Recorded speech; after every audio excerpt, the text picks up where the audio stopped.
Y le doy la bienvenida a Mariano Cominelli, el intendente, yo creo que uno de los intendentes más jóvenes que tiene la región, ¿eh? Ahora después le voy a preguntar la edad. Total, dicen que a las mujeres no se les puede preguntar la edad, a los hombres sí. Así que le doy la bienvenida a Mariano Cominelli y gracias por estar, ¿eh? No, gracias a vos. Muchas ¿Cuántos gracias. años tenés, Mariano? No soy tan joven, 44. Mirá, bueno, 44. La mayoría de los intendentes, el gobernador creo que tiene... No, hay presidentes dentro del justicialismo, digo. Sí. Hay presidentes comunales más jóvenes, como el de Luis Palacio, Adrián Villovich, que seguro es bastante más joven que yo. Bueno, pero me quedé ahí. Pero que los ciudadanos de una localidad, de una comuna, de una ciudad, como Flavio Beltrán, le den la confianza a alguien generacionalmente más joven, viste que hoy está gobernando la camada de los 50 para arriba, sí. 50, 60, sí. Y que le den la confianza a alguien de la generación de los 40, por algo debe ser. Me imagino que te habrán visto muy activo y con muchos proyectos buenos para los vecinos. Y yo tenía, tratando de responderte, la verdad no me habían preguntado eso. Por un lado, mi papá fue concejal varios periodos y candidato a intendente, ¿no? Y después un poco el médico del pueblo, ¿no?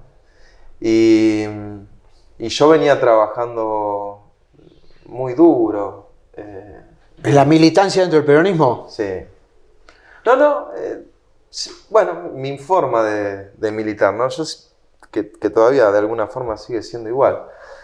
Yo prácticamente no hice campaña, lo que yo me entregaba y me entrego muchísimo al laburo con la gente, digamos, ¿no? Pero laburo concreto, ¿no?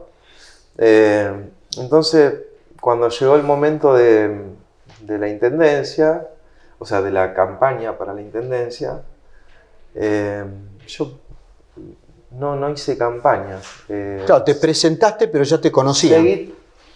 Yo seguí laburando, yo siempre laburé, qué sé yo, con las vecinales, con los clubes, con los vecinos en general, escuelas, todo.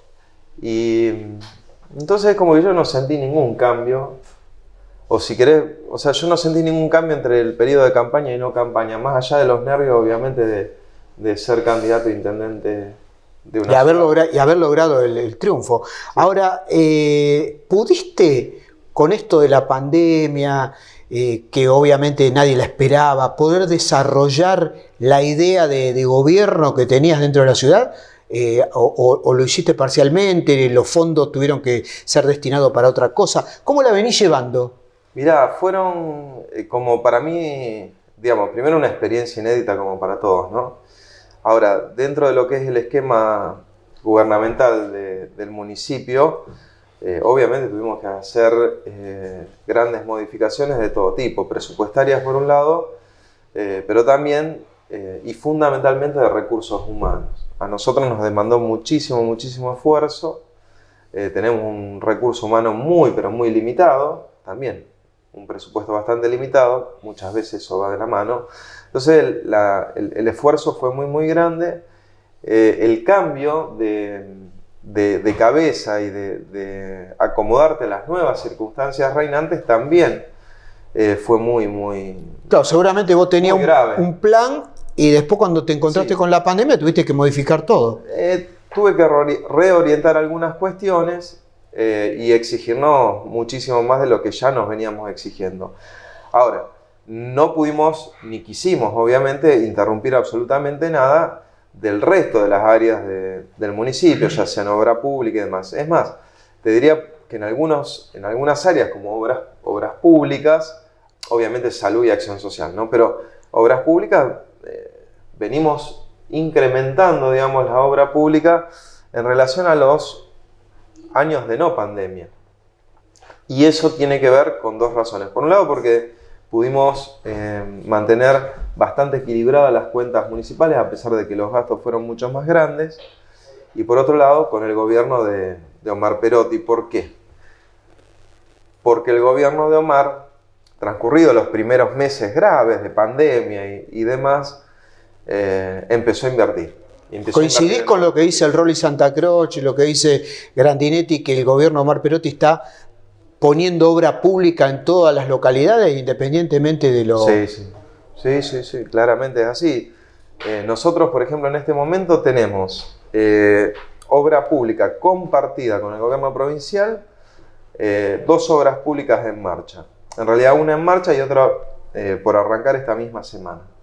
Ya está licitado todo. Sí. ¿Qué sería? ¿Qué? Plan Incluir, que va a arrancar 2020, que va a arrancar esta semana la obra pública, propiamente dicha, pues se licitó y demás.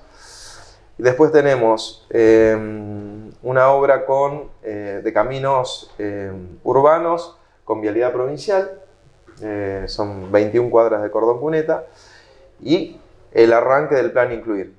Y después en proyectos, obviamente yo no los digo porque a mí hasta que no está en la máquina laburando no me gusta adelantarme a los acontecimientos, pero tenemos gran cantidad de proyectos a ejecutarse. Y, por ejemplo, en materia de Plan Incluir, que es, digamos, un gran aporte y una gran inversión del gobierno provincial, que se extendió a todas las localidades, antes era para 4 o 5 nada más, a nosotros se nos va a juntar el 2020, el Incluir 2020, que lo tenemos en plena ejecución, con el 2021, que ya presentamos el proyecto. Y los montos se duplican. Por supuesto hay que ver que me lo aprueben, pero digo...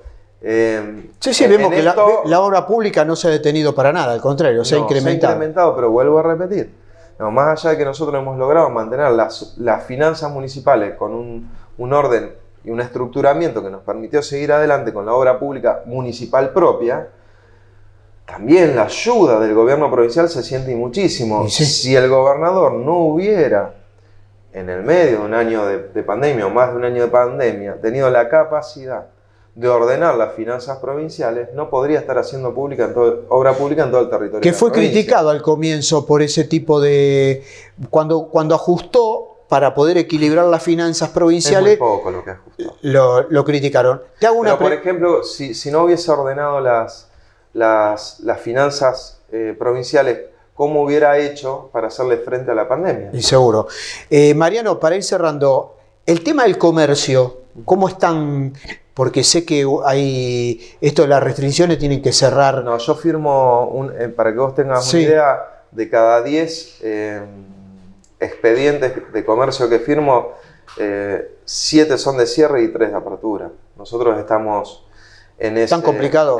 Sí. Ahora, cuando empezás a analizar más profundamente la cuestión, lo que vemos es que hay mucho comercio naciente, pero en la informalidad. Claro. ¿Entiendes? Es más, hay algunas bajas que yo entiendo que... Mantero, feriante... Que no cierran realmente, sino que pasan a la informalidad, porque no pueden sostener la continuidad de la actividad. Esto, con el transcurso de la pandemia y el mejoramiento de la situación social en general, obviamente el municipio nuevamente empieza a ordenar las cosas. Se va a ir normalizando. Ponerle un revólver en la sien de una persona que está luchando en el día a día ahora. Seguro. Al contrario, tenemos que buscar la forma de ayudarlos y de contenerlos. Pero estoy convencido de que saliendo de esta situación sanitaria tan compleja, que ha tenido consecuencias mundiales, tanto económicas como sociales, va a haber un repunte muy grande. Parecen poder evitarse. Y bueno, pasa. Siempre hay dirigentes que son de vuelo gallinesco, como me gusta decir a mí, y no ven que hay gente que la está pasando mal y lo único que quieren es llevar agua para su molino. Me refiero políticamente hablando, siempre buscando poner un palo en la rueda. Sí, señor. Te agradezco mucho, Mariano. No, gracias. Un saludo. Gracias acá Andrés, que me dice el mate de la amistad del futuro regional. Gracias. Para que tomen mate ahí en la intendencia. Muchísimas gracias, sí. De Fraile Beltrán. Muchas gracias, Mariano, por estar.